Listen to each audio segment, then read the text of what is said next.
Hi, everyone. Welcome to another back. episode of Plots and Prose podcast. We are, what are we doing? We are talking about The Foxwife, because that's book club. It's book club. Yep, January book club, Foxwife. By Yangsze Choo. Yes, I'm very interested about this conversation because I want to know what you have to say. Okay. I want to know what your thoughts were. We haven't talked at all about this book yet. We have like not even vaguely. So I have absolutely really no idea what to expect. Okay, so first off, did you like it? We'll talk exact ratings later, but did you like it? In general, I was like positive neutral. Like, yes. Like I enjoyed the story, but I found it a little bit slow and hard to like keep into, like keep my interest and keep my attention. But I generally did enjoy the story. So I'm going for like a neutral yes. Yeah. I felt the exact same way. So nice. I felt the beginning was really strong and the end was really strong, but the middle definitely lulled. Which, like, I don't know if that's more a East versus Western civilization style of storytelling, and maybe that's just, like, something I'm not as used to, or not, as... Like, Stephen King's books can be like that, too, though. Like, I know, but I don't like it. Lulls and drags out and stuff. Yeah, that doesn't mean that it's, like... Yeah. And it could be more, like, a personal preference, too. It could be, because I know, like more... Eastern styles of storytelling can often be more like slice of life, which this definitely had a lot of slice of life. It was very character driven. Yes, heavily character driven, which I also like. I thought the characters were really strong. Yeah. And I thought they were really well done. They were. And I really liked the two different POVs, and that one was in first person and the other was in third person limited. See, that would normally like peeve me, you know, like I would normally not like that. It was done so well. I actually really enjoyed it because of how she did it. And like it wasn't like, what was the last book that we read for December? We did the Familiar. The Familiar Lee Bardugo. So it wasn't like that where it was like hard to figure out where you were because it was like head hoppy and stuff like that. It was very clear and easy to tell when you're in one person versus another. Well, every single POV, it only shifted at the chapter. Yeah. So helpful. Yeah, so you didn't clear. have a mid-chapter POV shift, which I thought was really important and really good. I think if she wanted to do the mid-chapter shift, because there is a like literary POV shift, like from first person to third person, it is a lot clearer. Yeah. For like anybody who is obsessed with like organization, it was a big O moment. Yeah, it was awesome. It was really cool. And I've read one other book that does that, but I think I liked this one better. Yeah. Because just the way it was done and the fact that like chapters alternated. That other one, it was like 90% of one person's POV, and then occasionally you would get this other person who's in third person limited. And I'm just like, that felt more jarring because you didn't have that regularly, and you get really stuck into first person POV and then you're thrown into third person versus like every other chapter was a switch. So you kind of mentally are prepared for it and ready for it. No, I thought it was really well done too. I really enjoyed it, and just like so clear and so organized and like easy to follow along, because you're right, like it does get, you get caught up in like one perspective over another, so like when you jump into that other one and you're not really expecting it, then it can be, like you said, jarring. So it was really nice to have that clarity and like be able to follow along very quickly and stuff, because like it wasn't like Butcher and Blackbird where it had the designated like the knife or the hatchet, like was it the knife? I can't remember. It was a chef's cleaver and a black. Right. So it didn't have like that to designate it, and it didn't have like, because I've seen other books where it has like the chapter will indicate like whose head you're in. I think Happy Place did that.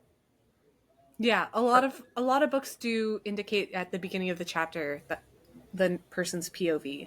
Yeah. And this one didn't do that, but I still felt like it was like right off the bat, you could tell exactly where you were based on the context and even how it was written too. Because like the POV was written as Snow, and then the third person was written as Bao. I think that's how you say his name. Yeah.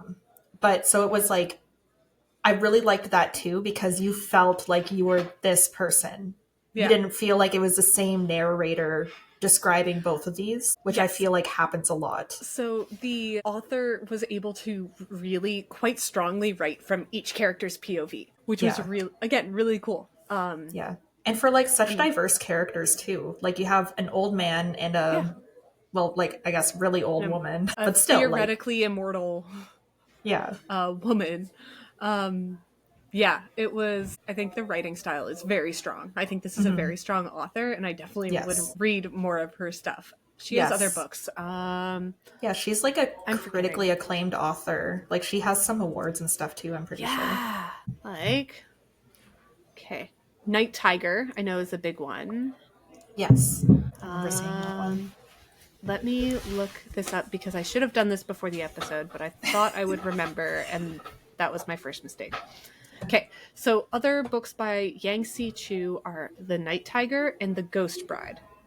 The Ghost Bride, that was one that I really wanted to read. I couldn't remember what they were called either, but I did look them up too. So I just put them on my want to read on Storygraph, so that's really fun. Nice. What is your Storygraph? So if anybody's interested, they can go check you out. I think it's H.T. Doig. That's pretty much your thing for everything, isn't it? Yeah, for some reason, on every single platform, no one has taken the name H.T. Doig, so I've gone and taken it.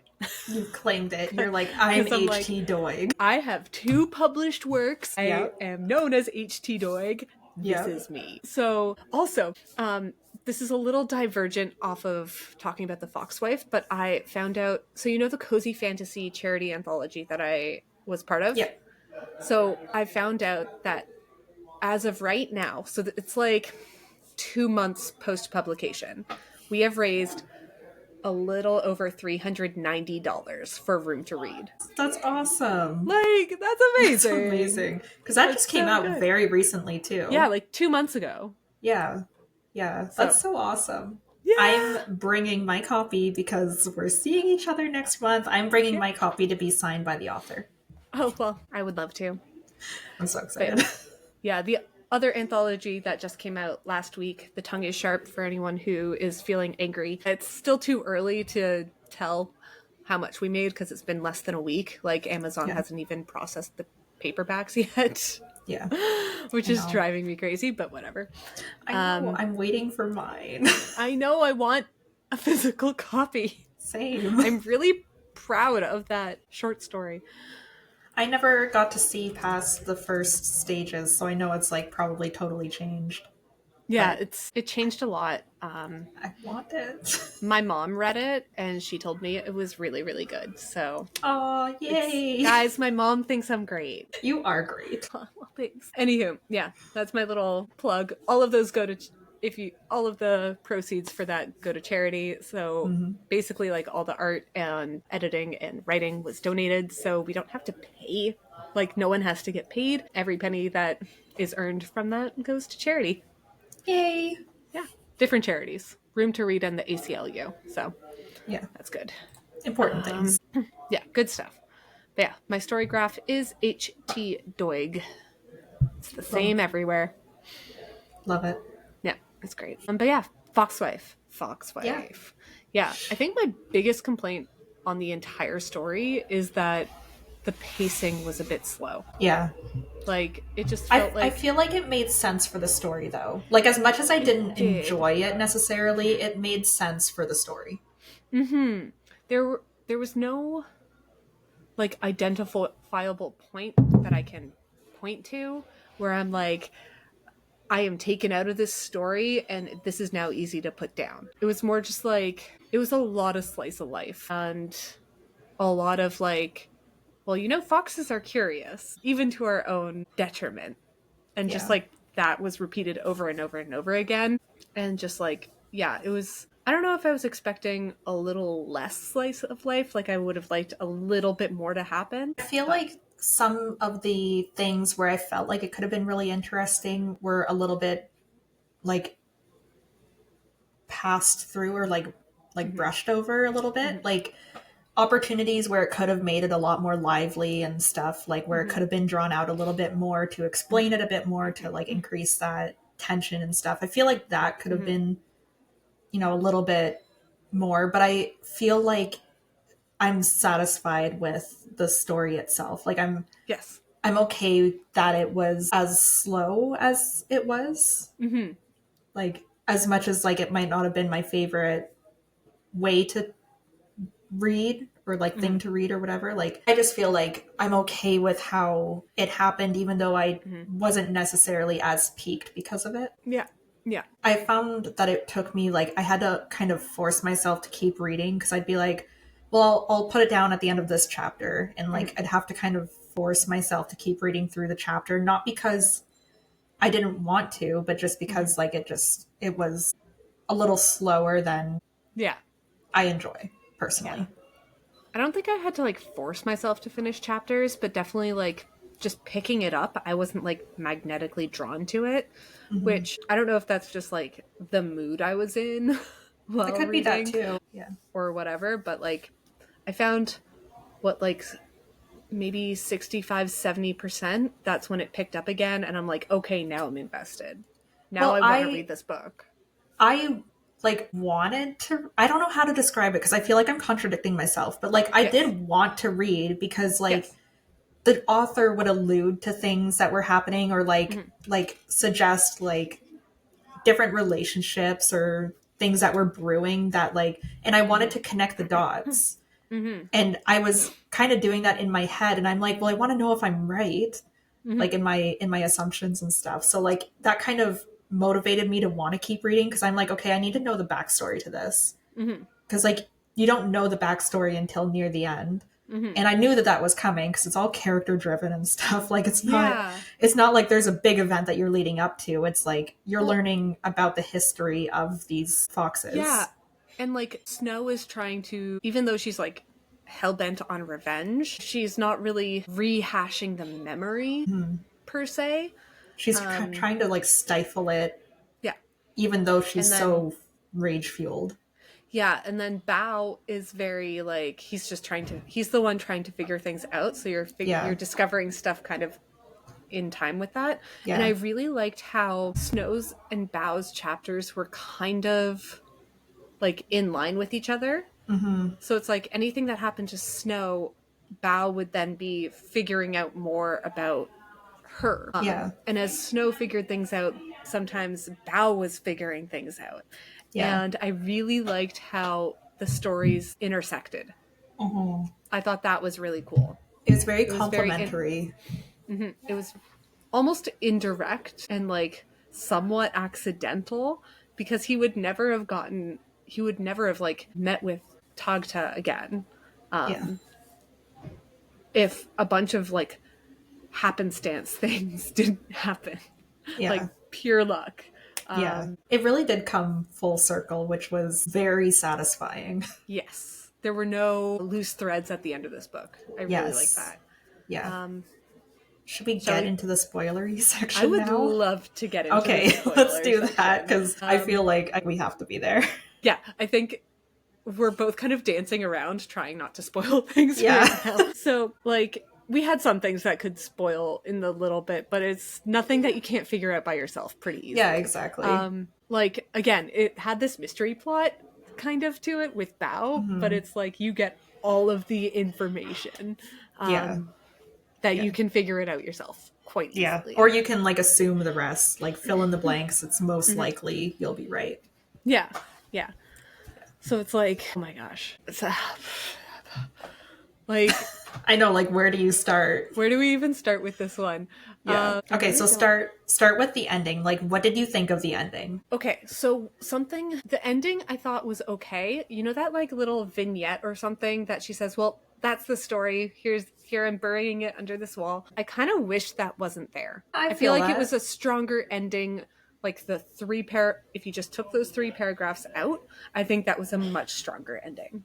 Yeah, I feel that. I do get it though, because it was kind of like throughout the story she'd be, you know how like in what was that? The Stephen King book that we read, fairy tale, how he would be like, you know, and how could I have known that this was to come? Like, and it was all storytelling like that.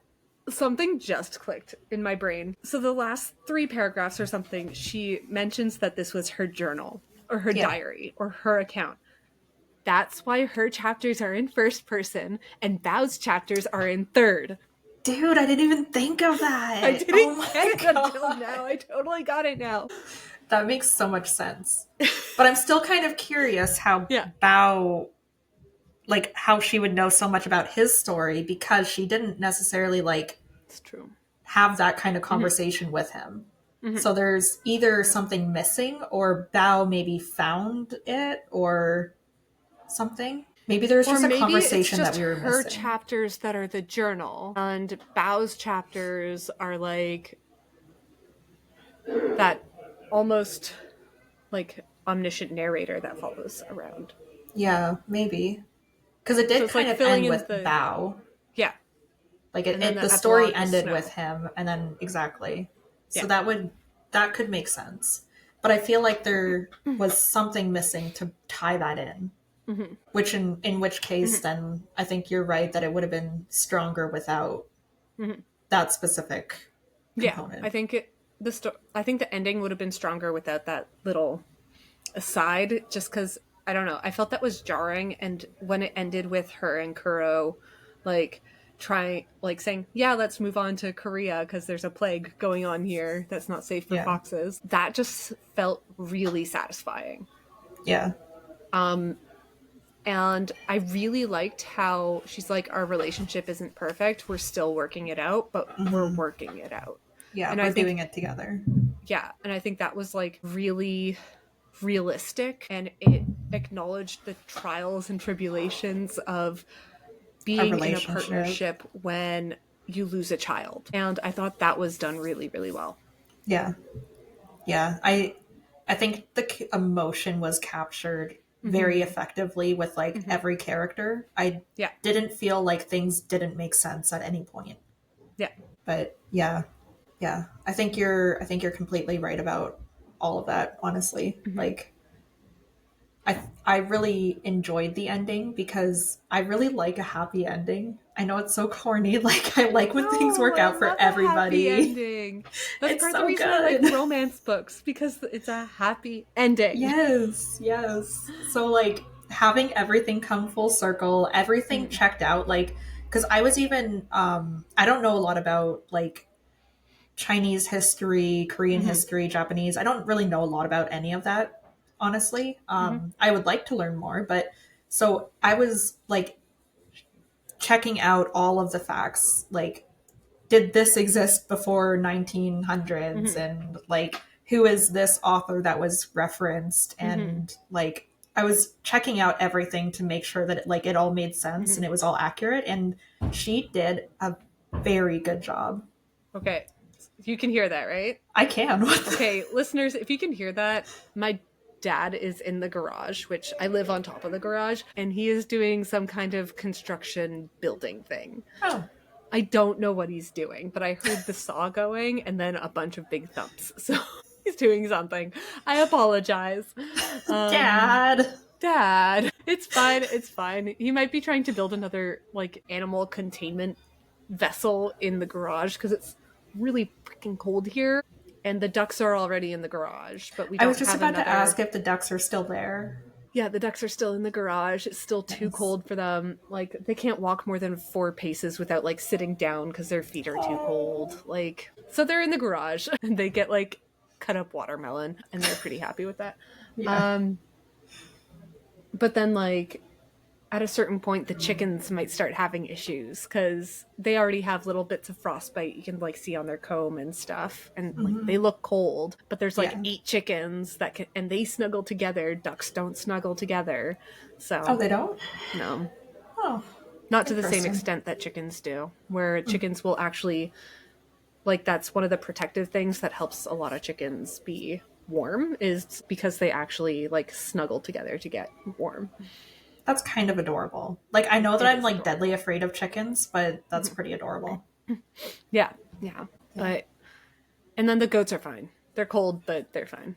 They're so fluffy. Are they? They look like little teddy bears. Aw. That's cute. But yeah, they're fine. They're warm. They snuggle together. They're in a very warm barn. Yeah, they're good. But yeah, so my dad's doing some kind of construction in the garage. I don't know why. Nice. Whatever. Sorry, friends. Anywho, what were we talking about?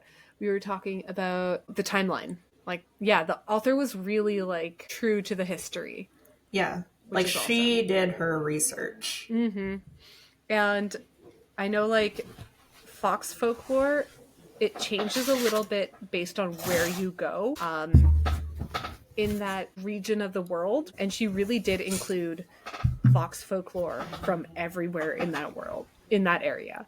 Oh, that's cool. I meant to look that up. Stupid me. But that's cool, though. I'm glad that she included all of that, because she does, like this character, Snow, like, the whole group of them are traveling across Asia.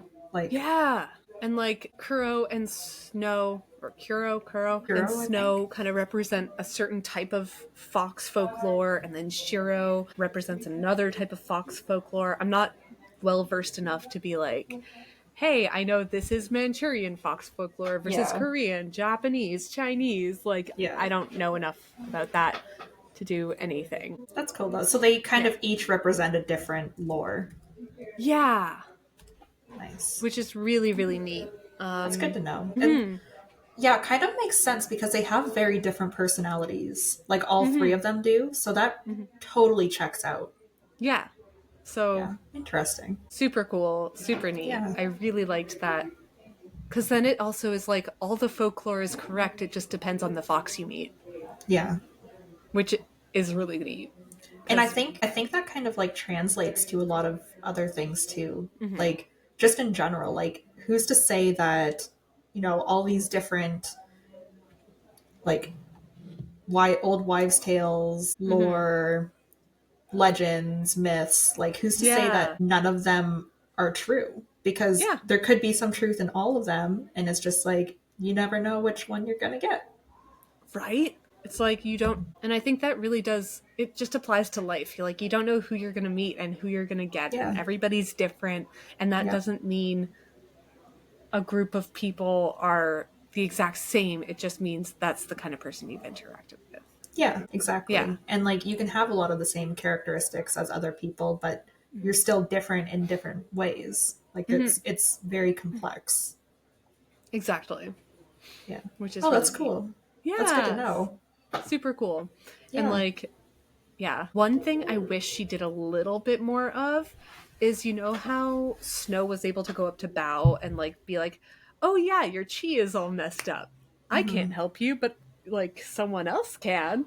I would have loved, like, little tidbits that led up to that kind of knowledge. So it's like you knew the fox gods would come in and, like, meddle with stuff, but you never knew that, like, foxes actually could, like, change someone's chi, because all they mention is, like, foxes eat chi versus they well, I kind of assumed that was part of the meddling with it. And it's like, but Snow didn't mention that it was like, they could add different types of chi and stuff. Yeah, they could add, they could take away, they could rearrange it. Like, and maybe it's like, because she said that she can't do it, so maybe it's she's like, not practiced you need enough. So you must need, like, a specific skill or something. Yeah, because even Shiro was like, if you practiced, you'd be able to do this too. So I think it's like a practice thing, and she chooses not to, because she's like, that meddles with people, like, no. Well, because they're also on, like, their 1,000-year journey to like, enlightenment or whatever, so maybe there's something where she can't do that because of it affecting that journey. She mentions some rules as the book goes on, and I can't remember all of them, but all of them kind of fall into the, like, the be a good person and don't harm others like mentality. Yeah, it was more like an ethical kind of journey, it seems. Yes.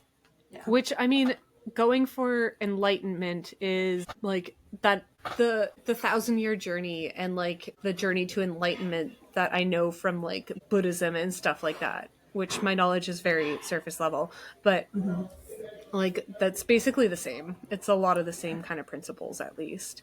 Yeah, that makes sense. Hold on, I'm just looking up the nine-tailed fox because I'll have to read more into this later. But like, I've definitely read something, and it could have been through like a K-drama or whatever, but like at the end of the 1,000-year journey is when they become a nine-tailed fox. But also, like, I kind of like that version where it's like, no, you just get enlightenment, and that's great. Yeah, so that's super cool. Also, the Pokemon Ninetales? Yes. It's based on like the fox folklore. Dude, yeah, okay, cool. That makes sense. Pokemon is so smart. Pokemon is cool. It takes a lot of folklore. Yeah. That is cool. That's funny. Yeah, there's a lot of stuff about Nine-Tailed Fox. That's so cool. Apparently in Mickey Mouse Funhouse, there's a like Nine-Tailed Fox shifter. Oh, really? Yeah. I'm looking at the wiki right now just to try to figure out like if the 1,000-year journey has anything to do with nine-tailed foxes. I don't know if your kid watches Mickey Mouse Clubhouse at all, but like keep your eye out for it anyway. Yeah, she kind of ended that phase like a year or so ago. Okay, so when a fox is 1,000 years old, it ascends to heaven and becomes a celestial fox, according to the wiki. So that's interesting. Yeah, it's very interesting. But yeah, so really cool. I need to look way more into fox folklore because I did like a quick search of everything, and like I just like it. I really like Eastern Asian myths. I find them super interesting and super cool. And like definitely having my in-laws be Chinese, it definitely helps. Like it's just I like it. I like it a lot. It's just it's cool. It's cool. It's interesting. Like don't worry about it. Don't think too much about it. Don't worry about it. It's awesome. Yeah. And I'm really appreciating that there's a lot of books coming out that involve East Asian myths. Yeah. Yeah. I know there's a couple on my TBR. I can't think of their names off the bat, but yeah. Yeah. They're definitely like their voices are being heard a lot more, which is really amazing. Yeah. I remember, so Fathom Folk by Eliza Chen came out last year, and I read it. It's all right. It's an entertaining time. It has its issues, but I think it's really cool. And then there's To Gaze Upon a Wicked God, which comes off in at least the first book as like a colonizer romance. Great. But it's the first book in the series, and by the end, it's like that's obviously not the case. Okay. So like it deals with those kind of complex dynamics and relationships, but both kind of are from a more East Asian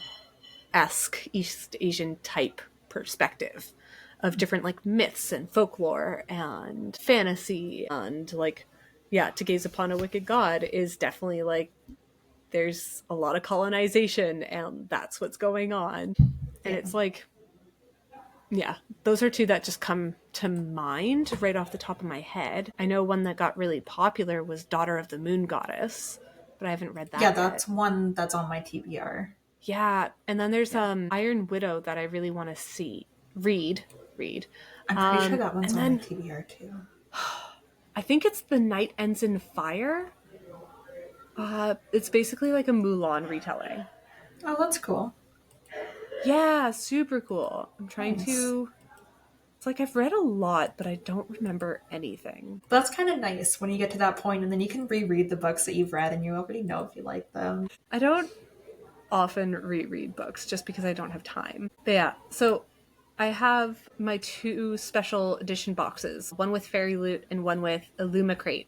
And I think both those companies are run by East Asian people. So a lot of the books that come in those boxes are by East Asian authors. Well, that's right. You've talked about them before. Yeah, I'm like really into it. I really like it. Honestly, I think that's important. I wish I knew of a box that specialized, that gave like the same level of like art and like special editionness that covered like disabled authors or LGBTQ or like a more diverse. Yeah, or like Black authors. Cause like, yeah, I try to diversify my reading. And even diversify like indie trad, but then also like all of these other groups that aren't just white people. Yeah. Because there's really good books that just don't get the airtime because they're not white. Yeah. They've already met their quota for POC or minority or whatever. Right? Like, I roll all the way back into my head and back around. Yeah. But yeah, so that's really cool. And I wish that Your bookshelves look so beautiful. Thank you. I redid them. I moved know. stuff around. So I just have to clear out that bottom shelf because that's all my parents' photo albums. Okay. Or that's some of my parents' Well, it kind of, like, from a distance, it looks like it could just be, like, a real big textbook. Yeah, but I'm running out of shelf space. Oh, no. Dude, I have not had shelf space in such a long time. My books are literally, like, all over my coffee table, all over my TV stand, and, just everywhere. Like, piles of books literally everywhere. Yeah, it's a problem. But I'm okay with this kind of problem. I know. But I need, like, I seriously have a dream of, like, I have a room in my house and it'll be my office, and it's literally just like at least 2 walls are built-in bookcases. Oh, minimum. Yeah. Yep. Minimum. Yep. Like, yep. I 100% agree. I also have the dream of and this is like such a millennial thing right now, but like the hidden bookshelf door to lead into the office. yes! So then you can open the door that's already a bookshelf and it leads into your office. It has like the library going all the way around, and my library that's going to have over 1,000 books because my goal is 1,000, and I'm not going to stop there because Lord knows that I can't. No, why would you? More books are published every year. I know. How can you like not do it? I'm gonna find. Oh no, this is on the other account. It's not gonna have it. I have my book catalog. Ooh. And it calculates. So I put in every book that I own. Yeah. And then I have it so that it like talks about all the different genres and stuff. So I am at 462 books, nice. 58 different genres, and 337 unique authors. I love that. Yeah. And so far I've only read 47. Well, you got to get on it. Every book needs to be read. I know. What am I even doing? So, you want to know something fun? That's my TBR. Love it.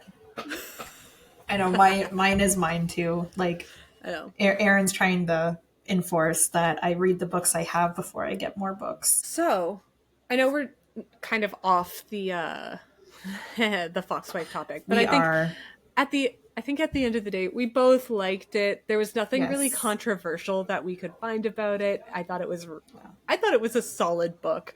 A little slow, but a solid book. Yeah. Like, overall, other than the pacing issues, I had nothing wrong with it. But it wasn't even like a pacing issue. It was just like a personal preference pacing. Because I felt like the pacing for the story was good.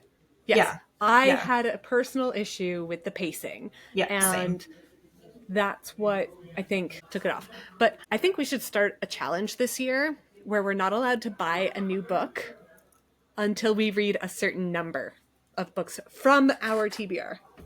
That is mean because I'm in college now. I have the business. We have this business. Like, that is a mean challenge. Well, I never said that it's like read 2, buy 1. Like, you could do it that way. I'm not sure if I'm going to agree to this. Because, okay, birthdays don't count.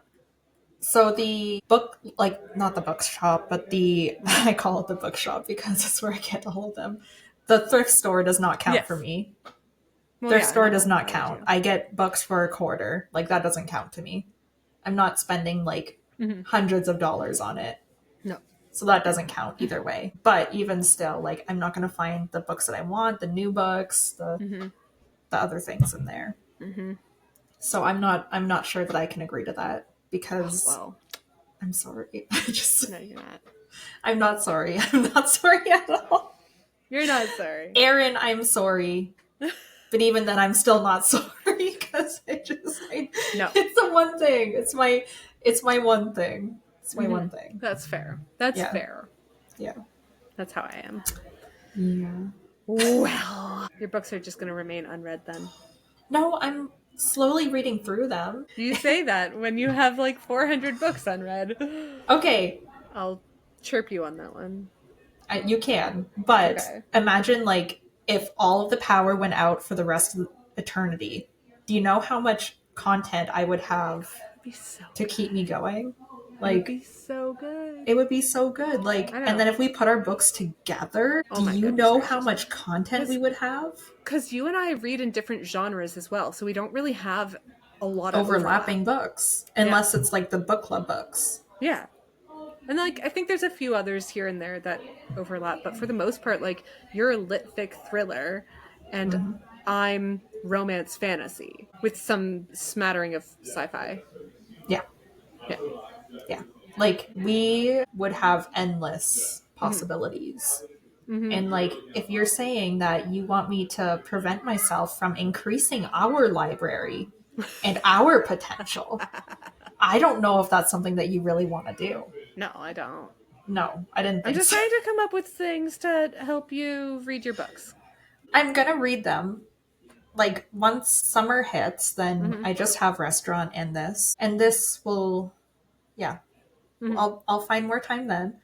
And then after I'm done school in like 5 years, then I'm gonna have so much time for my books. I know. No, you won't. Kind of. That's a lie. No, I know. I keep lying to myself. Life only gets busier. Life only gets busier. If you don't make time, it doesn't happen. I know, but I am reading like daily at least. I like it. You know? Hey, I'm not here to insult you on how many books you read. I'm reading textbooks. I actually haven't even put my textbooks into that spreadsheet, so I have even more. That's reading. Yeah. Oh yeah, it is. A lot of reading. Nonfiction is reading. Like, come on. It's not like the most fun reading, but it's reading. Yeah, it's good. Yeah. Okay. Well, Kendall, how many crystal balls do you rate the books with? I will give it a solid 3.5. I guess 3.5 is not solid, but I will give it a 3.5. 3.5 is solid. Well, it's not like a solid number. Like, a solid number would be like a 3 or a 4. But I'm giving it a 3.5 because I liked it more than what number. Well, I consider whole that number solid. Is different than solid. Like, solid is firm, not a whole number. It's a decimal point. Okay. The Samanthas are getting in here. The Samanthas? That's what we call the semantics, everybody. Oh. It's not semantics, it's number theory. Well, you do my math class for me then. Okay. No, I won't do that. But I can help you with your math if you need. Okay. I'm okay with my math right now. But anyway, that's totally off topic again. What's wrong with us? I give it a 3.5 because I think it deserves more than a 3, but I wouldn't give it a 4 just because my personal preferences with the pacing, like we've talked about. Yeah, that's kind of how I feel. Like, I'd give it like a 3.5, 3.75, because again, I really like the story. I think the characters are super strong. I thought like the overall story arc, as well as all the character arcs and how the two POVs eventually intersected, and I thought all of that was really, really, really well done. But yeah, my personal preference with the pacing, I found it kind of hard to get through. That middle part was a bit of a slog at times just because of pacing. And again, that could have been my own personal mental state while I was reading this, because I read this book spanning, January 15th through January 20th. Nothing happened in the world during that time. That might be stressful. I don't know, but like, I give it a solid like 3.5, 3.75, somewhere in there, just because I think it's a really well done book, but my personal pacing preferences made it a little bit more of a slog. Yeah. Like, she's a brilliant author. Don't discredit based on like our personal preferences. Yes.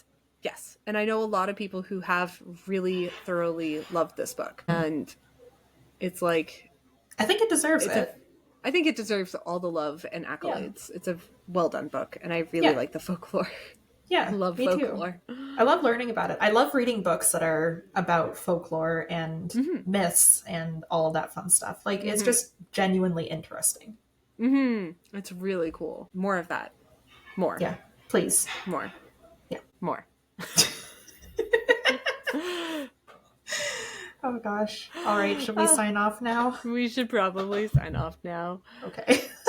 Thanks everyone for tuning in again. If you liked this episode, please like or comment. It would really, really help us. It would make us super happy. It would make us so happy. If you like hearing Kendall and I just rambling about the most random stuff, feel free to subscribe. We would also love that. Or share this episode if you liked our opinions. I don't know. But yeah, thanks everybody. Yeah. We really appreciate you, and we'll catch you next time. Yep. Take care, guys. Bye. Bye.